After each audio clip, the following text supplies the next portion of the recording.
십자가였습니까? 네, 오늘 우리의 십자가였습니다. 이 구레네 사람 시몬이라고 하는 사람은 시골 사람이었습니다.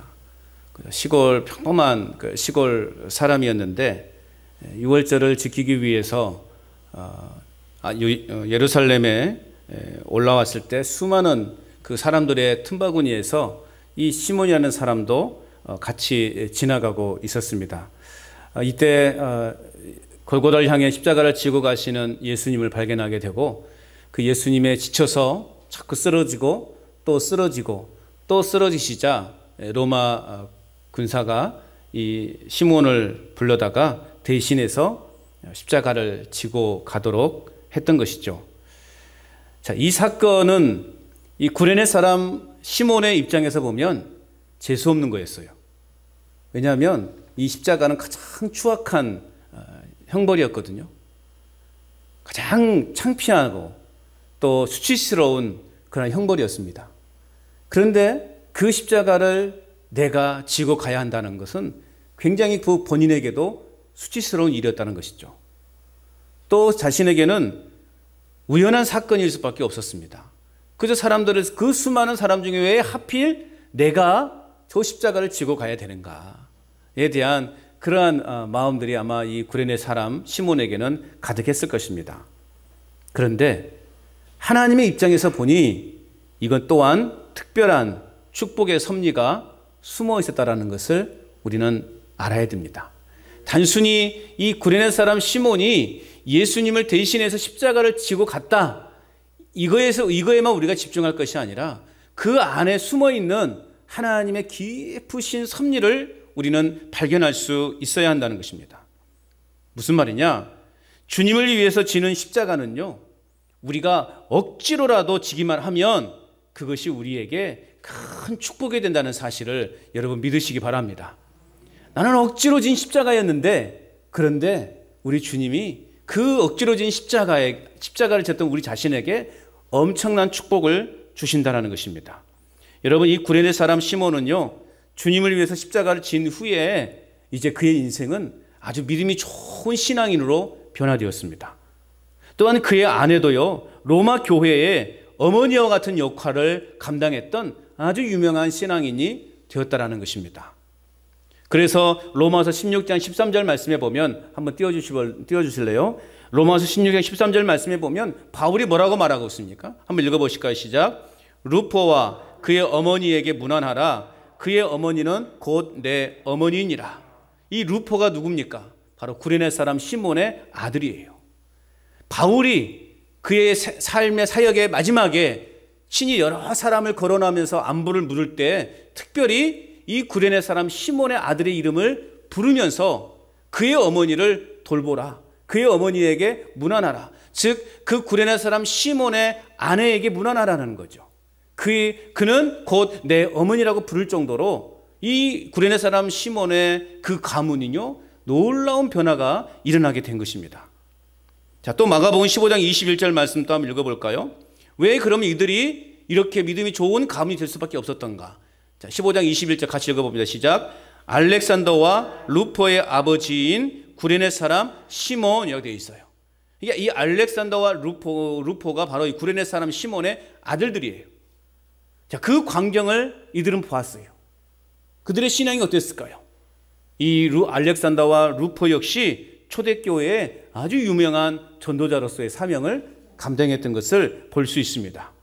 여러분, 우연하게 짊어졌던 예수님의 그 십자가를 통해서 시몬의 가문은 자자손손 하나님을 경외하는 그런 믿음의 가문으로 변화되었다라고 하는 사실을 여러분 기억하시길 바랍니다. 여러 역사학자들은요, 콘스탄티 황제, 이 사람이 누구냐면 이제 로마의 황제였을 때 이 기독교를 정식적으로 국교화했던 왕이에요. 그런데 이 왕이 이 구레네 사람 시몬의 12대 후손이라는 그 역사적 증거도 있습니다. 어마어마한 가문이 이루지 않았습니까? 단순히 나는 재수가 없어서 나는 우연하게 그 예수님의 십자가를 졌을 뿐인데 그의 가문에서 놀라울 만한 사람들이 신앙의 그런 가문을 이루는 것을 볼 수 있었다는 것입니다. 여러분, 무엇을 말하는 것일까요?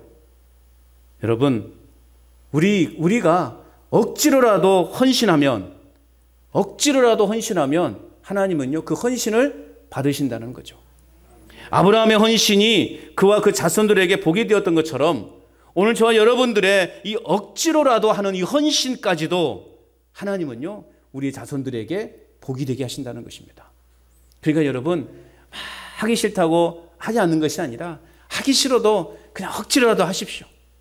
하나님을 위해서 하는 일에 대해서는요, 분명히 말씀드리는데 공짜는 없다라는 사실이에요. 억지로라도 여러분 하나님의 일에 봉사하시기 바랍니다. 왜 아멘 소리가 작아져요? 예? 내 몸이 불편하더라도 조금 내가 좀 이게 힘들더라도 여러분 교회에서 하나님의 일을 봉사함에 있어서 여러분 억지로라도 해보셔요. 그것이 우리에게 다 유익이 되고 또 하나님이 약속해 놓으신 그 하나님의 축복 아래 거하게 될 줄로 믿습니다. 이 구레네 사람 시몬, 정말 여러분 억지로 십자가를 진 사람이었어. 왜 내가 져야 되냐고, 내가 왜 저렇게 추한 것을 내가 져야 되냐고, 왜 하필 나냐고, 그렇게 처음에는 불평했을 거예요. 그런데 가만히 이제 생각해 보니 그게 하나님의 은혜였고, 그로 인해서 그의 가문이, 그의 자자손손 예수 잘 믿는 하나님을 경외하는 그런 가문이 되었다는 것입니다. 여러분, 이런 가문 이루고 싶지 않습니까? 이런 가문 이루고 싶지 않습니까? 우리 자녀손들, 우리 자녀들, 그 또 손주들, 그 이하 쭉쭉쭉 정말 믿음을 온전히 지키는 그런 가문 이루고 싶지 않습니까? 그렇다면 어떻게 해야 되겠습니까? 오늘날 나부터 내가 하나님 앞에 헌신하는 사람들이 되어야 하는 것입니다. 건강하다고 해서 하는 것이 아니라 내 몸이 불편하더라도 억지로라도 우리가 하나님의 일에 힘써 보십시오. 하나님이 분명 그에 합당한 복을 우리의 삶과 또 우리 자녀손들에게 부어주실 줄로 믿습니다. 이제 오늘 본문으로 한번 우리가 들어가 보십시다. 때는 6월절이 가까운 시점이었습니다. 여러분, 6월절이 어떤 절기일까요? 이스라엘에게 있어서 이 6월절이라고 하는 절기는요, 굉장히 중요한 절기예요. 어떤 절기입니까? 애굽에서 해방된 날을 기념하는 절기예요. 우리나라도 광복절과 같은, 우리나라의 이 광복절과 같은 그러한 명절이라는 것입니다. 이 6월절이 되면은요, 전 세계에 흩어져 있던 이 디아스포라 유대인들이요, 다 예루살렘으로 모여요. 그러니까는요, 그 당시에 뭐 교통이 얼마나 발달했겠습니까? 그 뜨거운 사막길을 여러분, 어떤 사람은 한 달을 걸쳐서 걸어온 사람도 있고, 뭐 아무튼 그 이 6월절을 지키기 위해서 그 수많은 디아스포라 흩어져 있던 많은 유대인들이 예루살렘으로 모이는 그러한 날이었다는 것이죠. 그래서 성전에서 제사하면서 일주일 동안의 축제를 즐기기 위한 그러한 날이었습니다. 오늘 본문이 이제 그러한 배경에서 시작이 되고 있는 것을 볼 수 있어요.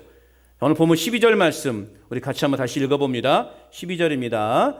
시작. 그 이튿날에 명절에 큰 무리가 예수께서 예루살렘으로 오신다는 것을 듣고, 자, 6월절을 앞두고 미리 이제 예루살렘에 올라와 있었던 그 큰 무리의 사람들이 있었다라는 것이죠. 이게 수많은 사람들이 명절을 지키기 위해서 예루살렘을 향해 올라가고 있었기 때문에 또 미리 와 있었던 사람, 또 예루살렘을 향해 가는 사람, 그야말로 그 예루살렘까지 가는 길은 인산인해를 이루고 있었을 거예요. 요세푸스에 의하면요, 대략 270만 명이 모였다라는 그런 말도 있어요. 다소 좀 무리가 되는 숫자이지만 여하튼 꽤 많은 사람들이 지금 예루살렘으로 몰려들고 있었다라는 것이죠. 자, 그들은 죽은 나사로를 살리신 예수님이 예루살렘으로 들어오고 계시다는 소식을 듣고 이제 그 예수님을 환영할 준비를 하고 있는 거예요. 자, 13절 말씀 봅시다. 같이 읽어봅니다. 시작. 종려나무 가지를 가지고 맞으러 나아가 외치되 호산나 찬송하리로다. 주의 이름으로 오시는 이 곧 이스라엘의 왕이시여 하더라. 아멘. 자, 예수님 당시 이스라엘이라는 나라가 어떤 형편이었는가? 그때는 로마의 식민지였습니다. 이게 이 이스라엘이라는 나라도요, 우리나라처럼 참 우리나라와 우리 민족과 참 유사한 점이 참 많아요. 여러분, 우리나라도 수많은 외세 침략을 받았잖아요. 좀 잠잠해질만 하면 또 침략 들어오고, 또 좀 잠잠해지면 또 침략 들어오고. 이게 우리 역사의 반복이었어요. 이스라엘도 마찬가지예요. 주변에 그 강대국들로부터 애굽이나 뭐 아수르나 뭐 바벨론이나 뭐 지금 현재 또 로마의 식민지 차에 있는 그러한 지금의 형편이었단 말입니다. 모진 압박과 고통과 절망 속에서도 그럼에도 불구하고 그들이 꿋꿋하게 그들이 그 모든 환경을 극복하고 이겨낼 수 있었던 비결이 뭐냐? 그들에게는 메시아 사상이 있었어요. 메시아 대망 사상이 있었어요. 메시아가 오시면 우리의 이 모든 박해와 이 모든 고난과 이 모든 절망에서 우리를 건져내실 것이라고 하는 그러한 기대와 소망을 갖고 있었던 것이죠. 오늘 우리 민족도 마찬가지잖아요. 우리 민족도 해방될 것이라고 하는 그 기대감, 그 소망 속에서 많은 사람들이 그러한 일제 항거하면서 이 나라를 지켜낸 것 아니겠어요? 이스라엘 민족에도 그런 마음들이 있었어요. 메시아가 오시면 모든 게 다 정리될 거라고 하는. 그래서 그들은 현재 당하는 고난을 인내하며 극복할 수 있었던 것입니다. 자, 그러던 차에 그들을 충분히 흥분시키고도 남을 만한 소문이 퍼지고 있었다는 거죠.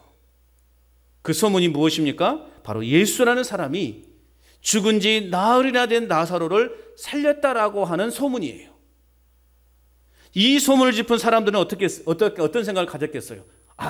그 예수라는 사람이 분명 우리가 기다리고 기다리는 메시아일 거라고 하는 그 믿음이 이제 사람들의 생각 속에 들어오기 시작한 거예요. 그래서 사람들은 어떻습니까? 종려나무 가지를 들고 예수님을요 열렬하게 환영했던 거예요. 종려나무 가지는 어떤 의미를 갖고 있어요? 승리, 번영, 존경, 기쁨을 상징하는 거예요.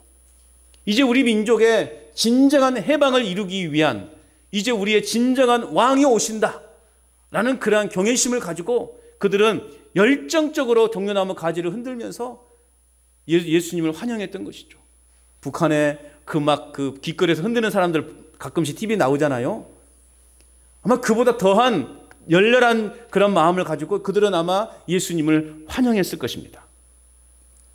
이것을 흔든 것은 왕이나 전쟁에서 이기고 돌아온 개선 장군에 대한 경의를 표시하는 거예요. 즉 예수님을 메시아라고 생각하고 그들은 존경과 기쁨을 지금 마음껏 표현하고 있는 것입니다.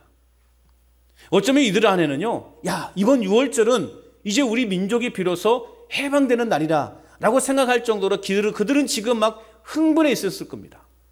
이제 이번 6월절은 우리가 로마로부터 이 지긋지긋한 이 식민지에서 우리가 이제는 해방이 되는 날이다 라고 그들은 굉장히 지금 기대하면서 잔뜩 그러한 기대감들이 부풀어 있었을 것입니다.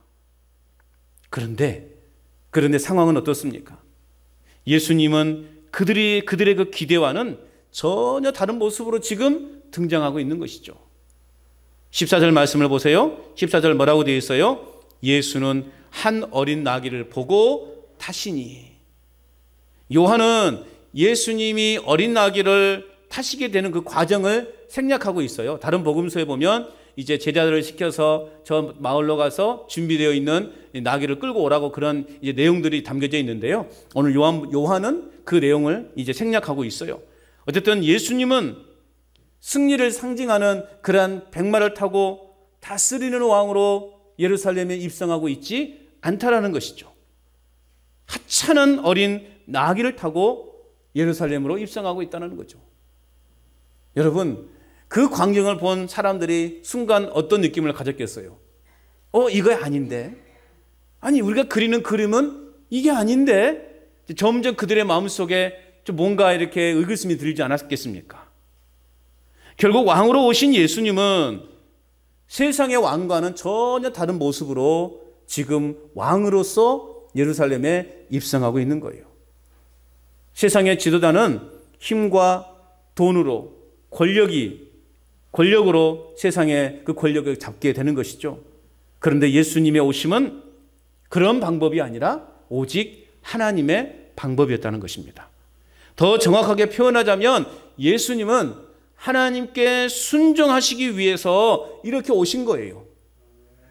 여러분, 만약 예수님이 그냥 인간적인 감정이 더 많았다면 굳이 이런 모습으로 오셨겠습니까?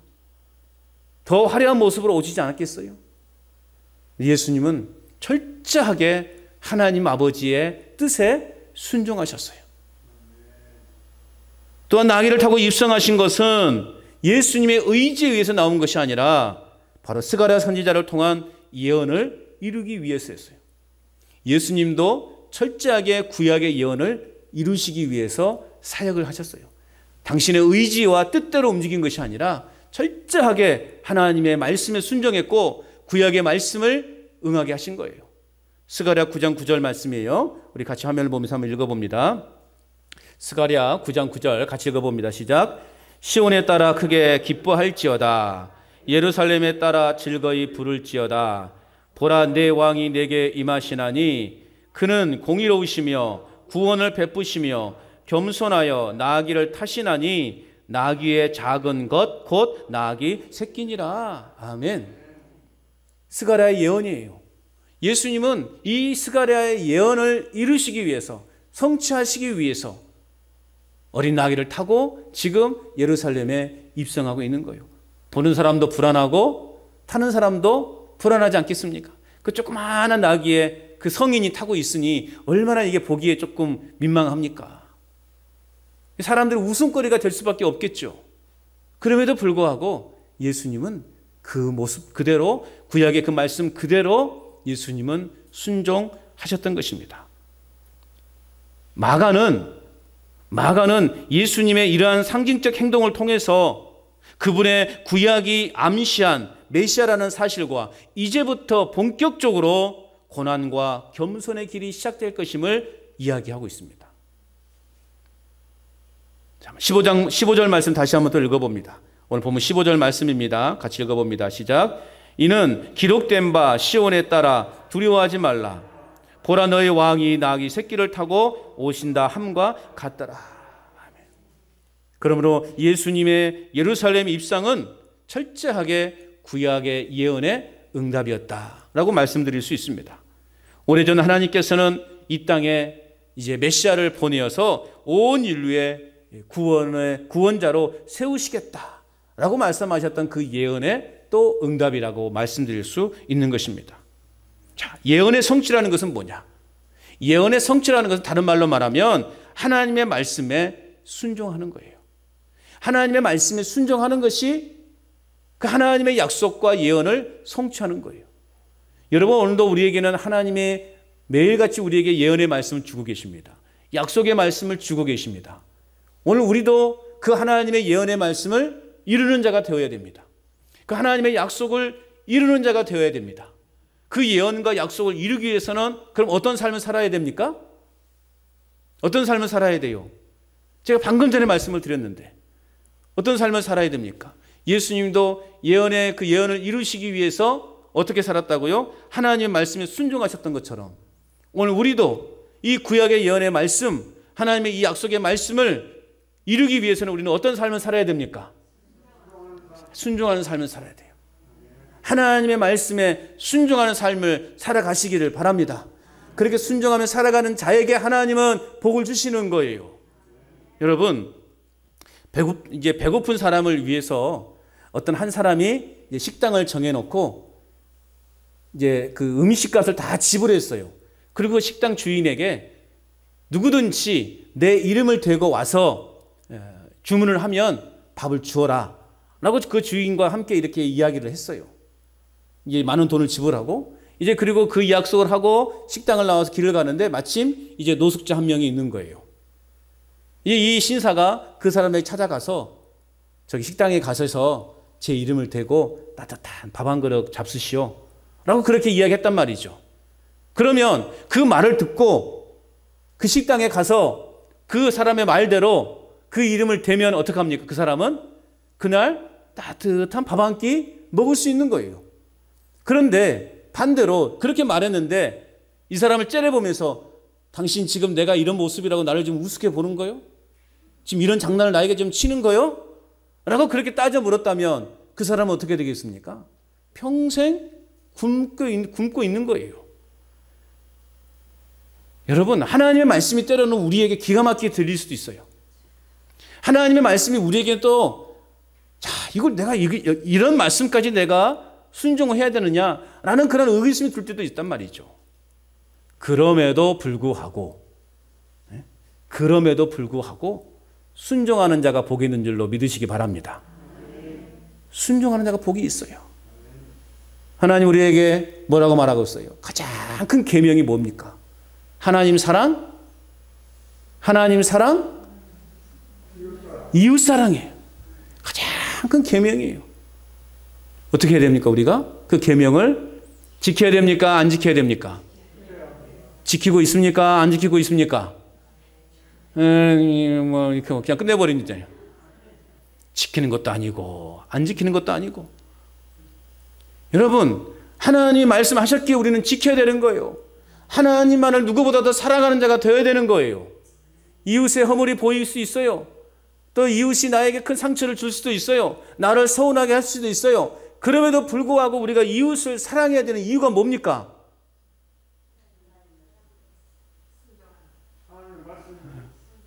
뭐 그래요. 다 맞아요.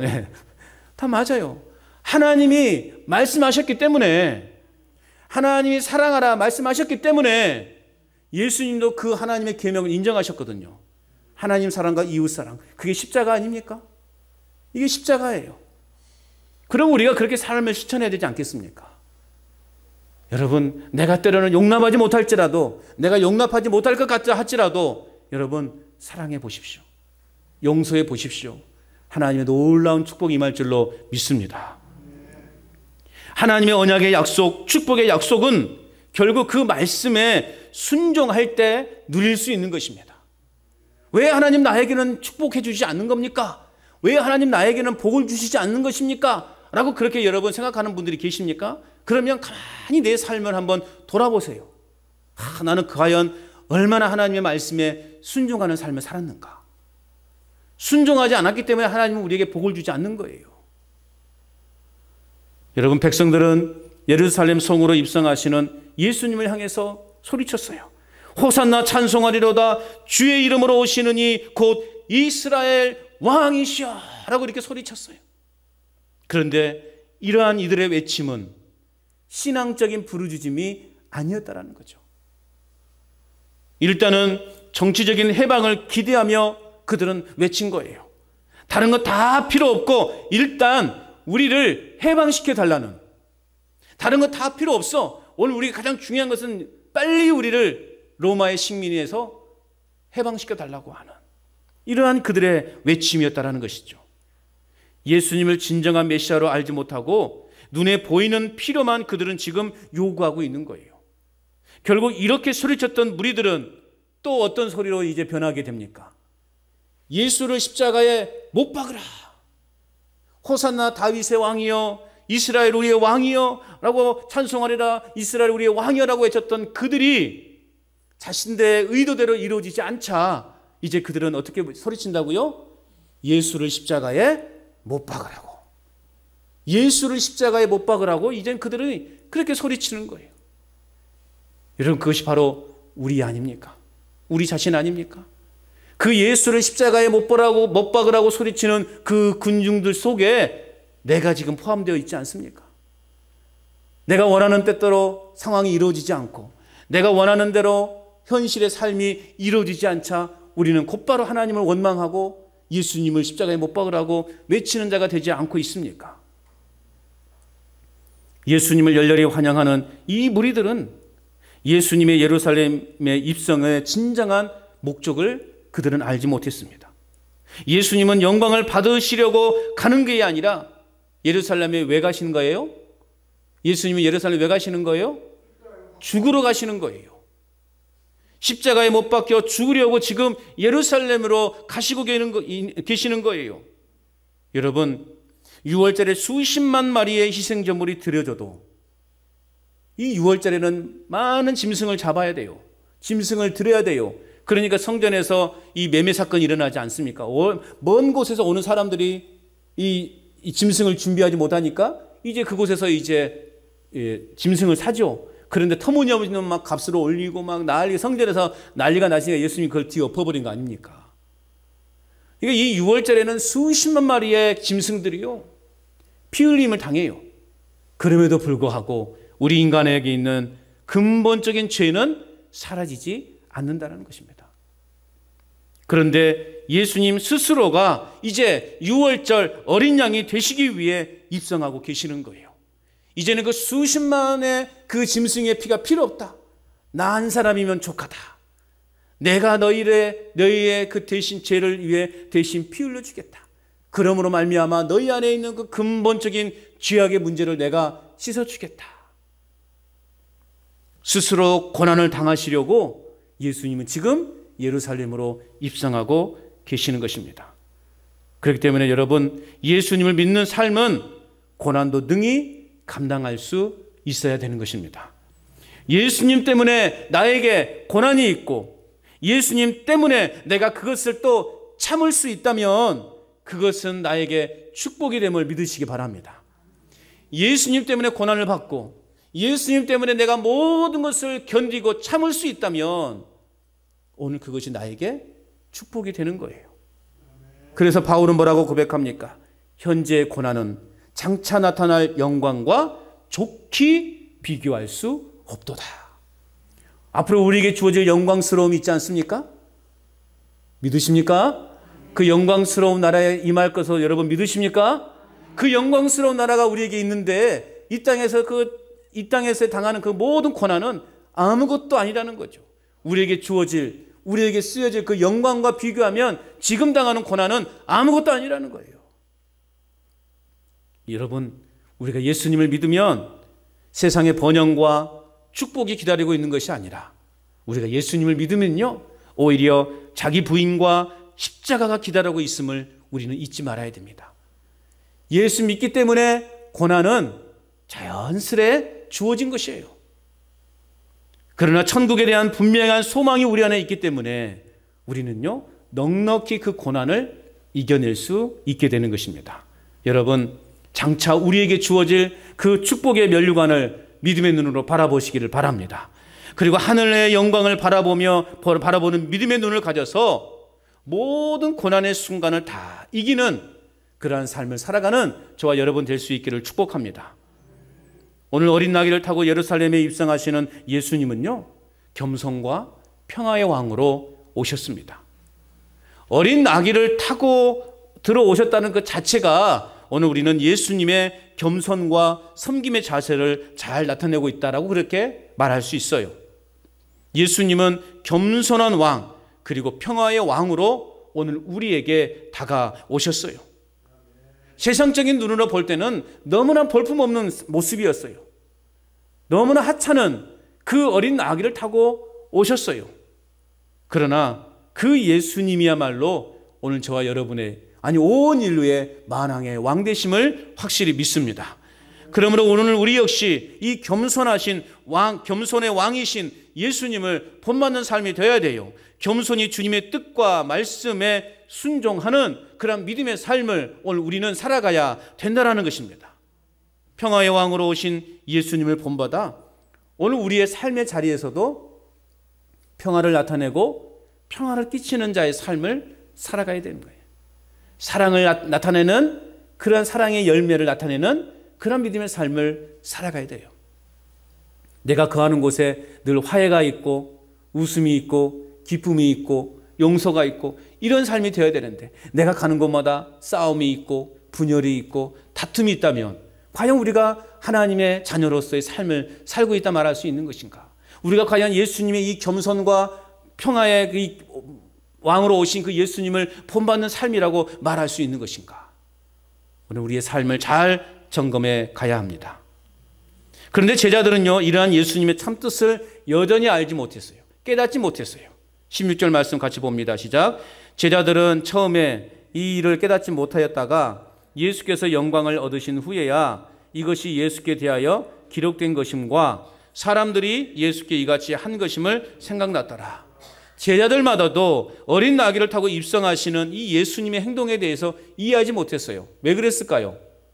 제자들도 저 군중들처럼 예수님을 그렇게 생각하고 있었기 때문에 우리 민족을 해방시키시고 이제 이스라엘의 왕으로 등극할 것을 그들은 꿈꾸고 있었기 때문에 그래서 이제 그분이 왕의 자리에 앉으시면 우리들도 우리 가장 측근에서 이렇게 활동했던 사람들이기 때문에 한 자리를 맡지 않겠습니까? 장관의 자리를 맡을 그 기대감 속에서 그들은 예수님을 따랐거든요. 그런데 그 예루살렘에 입성하시는 예수님의 모습을 보니 너무나 하찮은 모습으로 입성하고 계시거든요. 이 제자들도 그 자체를 깨닫지 못했어요. 그런데 이제 예수님이 십자가에 죽으시고 부활하시고 승천하신 후에 이제 성령이 강림하신 이후에 비로소 그들은 모든 것을 깨달아 알게 되었다라는 것이죠. 성령님을 통해서 알지 못했던 것을 깨닫게 하시고 몰랐던 것을 알게 하시는 그러한 은혜를 그들은 입게 된 거예요. 그래서 예수님이 제자들에게 마지막으로 강조하신 건 뭐예요? 나는 너희를 떠나가지만 두려워하지 말아라, 염려하지 말아라. 보혜사 성령을 너희에게 보낼 터이니 그가 너희들과 더불어 내가 미처 하지 못한 그 모든 일들을 감당하게 될 것이다. 그렇게 말씀하셨어요. 여러분, 예수님은 겸손하여 어린 나귀를 타셨고 또 예수님은 죽기까지 복종하셨습니다. 하나님께 복종하는 것이 바로 겸손이에요.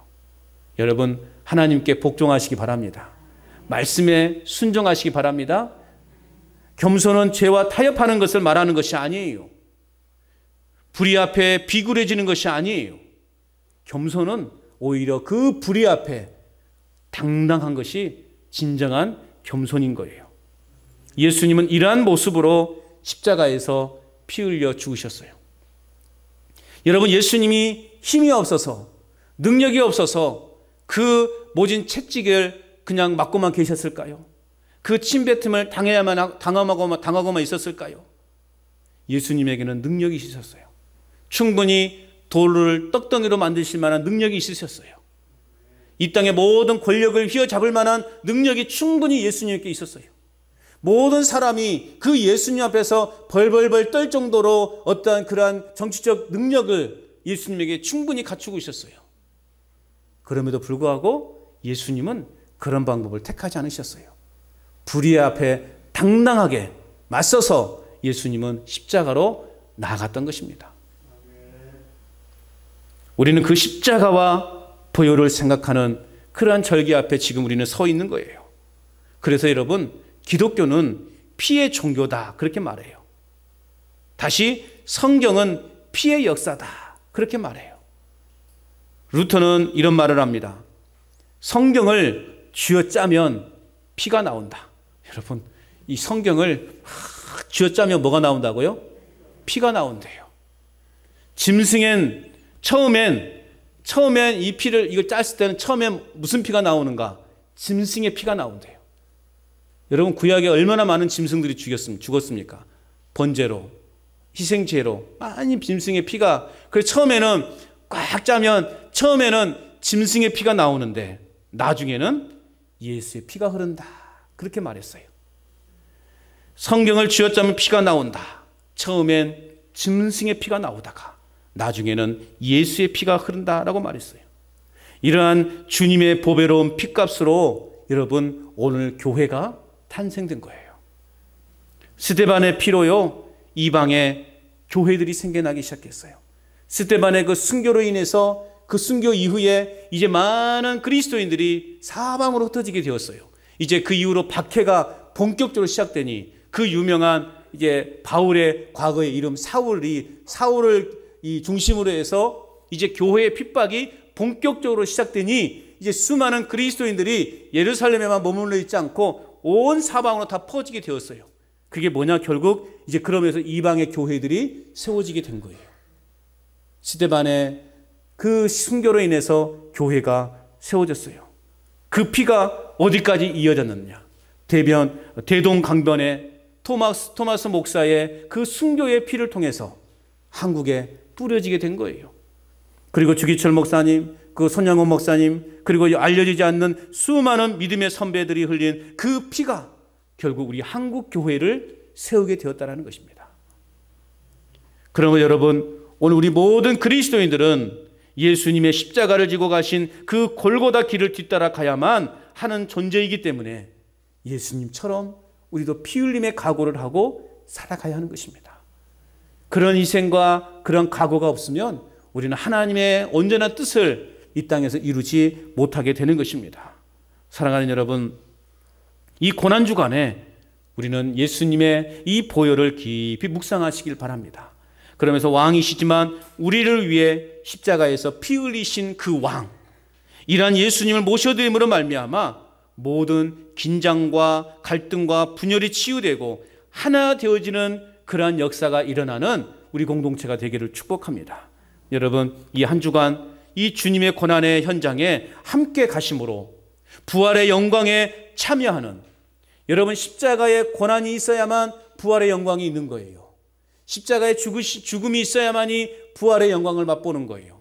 우리가 부활의 그 영광스러움을 맛보기 위해서 이 한 주간 예수님의 그 십자가의 고난을 더 깊이 묵상하는, 그 고난에 참여하는 저와 여러분의 삶이 될 수 있기를 주님의 이름으로 축원합니다.